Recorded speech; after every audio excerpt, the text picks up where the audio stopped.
السلام علیکم ناظرین، فیصل وائس یوٹیوب چینل پر خوش آمدید۔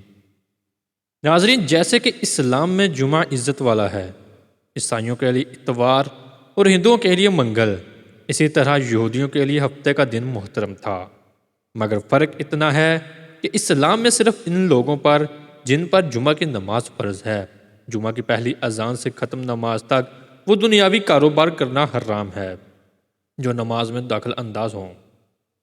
ناظرین، عورتیں، بچے، مسافر اور بیمار لوگ اس حکم سے علیحدہ ہیں کیونکہ ان پر جمعہ فرض نہیں ہے، لیکن یہودیوں اور عیسائیوں کے ہاں ان سارے دنوں میں دنیاوی کاروبار حرام تھا اور خاص کر شکار کرنا سخت جرم۔ موسیٰ علیہ السلام کے بعد یہ واقعہ پیش آیا کہ بنی اسرائیل کی ایک جماعت بحر کلزم کے کنارے شہر یالیہ میں رہتی تھی جو مدینہ منورہ اور شام کے درمیان ہے۔ یہ لوگ مچھلی کے بہت شوقین تھے۔ رب کی شان یہ کہ ہر ہفتہ اس دریا میں بے شمار مچھلیاں نمودار ہوتی تھیں، یا تو ان کے امتحان کے لیے یا اس مچھلی کی زیارت کے لیے جس کے پیٹ میں حضرت یونس علیہ السلام رہتے تھے۔ باقی دنوں میں سب مچھلیاں غائب ہو جاتی تھیں۔ تو ناظرین ان کے منہ میں پانی بھر آیا اور سوچنے لگے کہ کسی تدبیر سے ان کا شکار کرنا چاہیے جس سے شکار بھی ہو جائے اور ہفتہ کے دن کی بے حرمتی بھی نہ ہو۔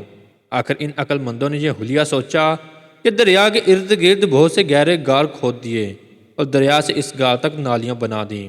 جمعہ کی شام ان نالیوں کا منہ کھول دیتے تھے کہ پانی کے ساتھ مچھلیاں ان گڑھوں میں آ جائیں، اور اتوار کے دن ان گڑھوں سے پکڑ لیتے تھے اور کہتے تھے کہ ہم ہفتہ کو شکار نہیں کرتے۔ انہوں نے وہ مچھلیاں خوب کھائیں اور فروخت کیں جس سے یہ بڑے مالدار ہو گئے۔ تو ناظرین 40 یا 70 سال تک ان کا یہ عمل رہا۔ یہ لوگ کل 70,000 تھے۔ ان کی 3 جماعتیں بن گئی، ایک تو شکار کرنے والوں کی، دوسرے اس سے منع کرنے والوں کی، اور تیسرے خاموش رہنے والوں کی۔ یہ لوگ کل 12,000 تھے، باقی سب شکاری۔ جب شکاریوں نے ان کی نصیحت نہ مانی تو انہوں نے اپنے اور ان کے درمیان ایک دیوار بنا کر شہر کے 2 حصے بنا دیے اور کہا کہ ہم ان کے ساتھ نہ رہیں گے کہ ہم پر عذاب نہ آ جائے۔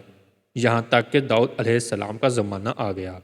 آپ نے ان کو شکار کرنے سے منع کیا اور فرمایا کہ اے بے وقوفو، قید کرنا ہی تو شکار ہے۔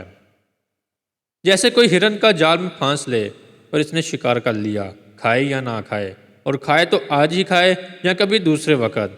عرض یہ کہ ہفتہ کے دن تمہیں شکاری کی ممانعت ہے، نہ کہ فقط ہاتھ میں پکڑنے کی یا کھانے کی۔ اس سے باز آ جاؤ ورنہ عذاب میں گرفتار ہو جاؤ گے۔ تو ناظرین شکاریوں نے کہا کہ ہم تو بہت عرصہ سے یہ کام کر رہے ہیں، اگر یہ برا ہوتا تو اب تک ہم کو امن کیوں ملتی؟ تب داؤد علیہ السلام نے یہ دعا فرمائی جس سے رب کو غضب آ گیا، اور رات میں سب کے سب بندر بن گئے، یا جوان لوگ بندر اور بوڑھے لوگ سور بنا دیے گئے۔ ان کی عقل و حواس تو باقی رہے مگر ان کی قوت گوائی جاتی رہی اور جسموں سے سخت بدبو نکلنے لگی۔ صبح کے وقت اس محلے کو لوگوں نے دیکھا کہ نہ تو اس محلے سے کوئی آدمی آتا ہے اور نہ کوئی آواز، نہ کوئی دھواں وغیرہ نکلتا ہے، تو یہ دیواروں پر چڑھ کر ان کے گھروں میں داخل ہو گئے۔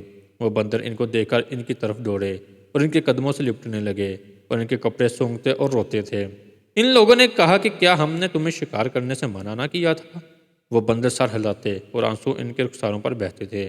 اس حال پر ان کو 3 روز گزرے اور سب ہلاک کر دیے گئے، نہ کوئی باقی بچا اور نہ ان کی نسل چلی۔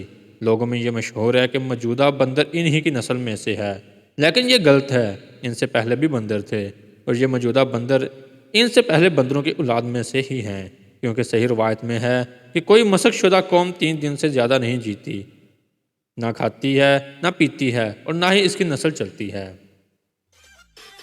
ناظرین ہماری آج کی ویڈیو آپ کو کیسی لگی؟ لائک اور کمنٹ کر کے ضرور بتائیے گا۔